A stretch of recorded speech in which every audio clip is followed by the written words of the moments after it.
రామకృష్ణ తీర్థం తిరుమల గుడికి 6 మైళ్ల దూరంలో, పాప వినాశన తీర్థానికి 3.3 కిలోమీటర్ల దూరంలో శేషాచల అడవులలో ఉంది.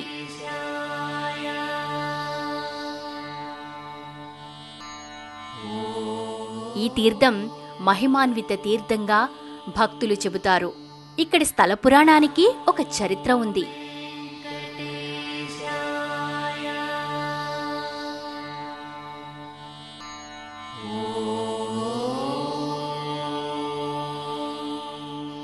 పూర్వం రామకృష్ణుడు అనే ఒక మహర్షి వెంకన్న అనుగ్రహం కోసం ఇక్కడ తపస్సు చేశారు.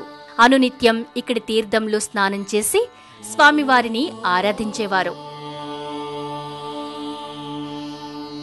రామకృష్ణుడి భక్తిని మెచ్చిన వెంకటేశ్వర స్వామి ప్రత్యక్షమై కోరిన వరాలను ప్రసాదించారని చరిత్ర చెబుతోంది. నాటి నుంచి ఈ తీర్థం రామకృష్ణ తీర్థంగా ప్రఖ్యాతిగాంచింది.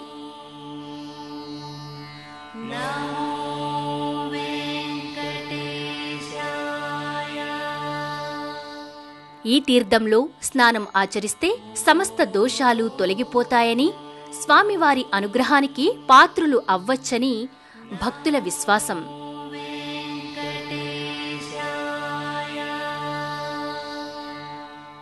మకర పుష్యమి నక్షత్రయుక్త పౌర్ణమి రోజున ఇక్కడ తీర్థ ముక్కోటి జరుపుతారు.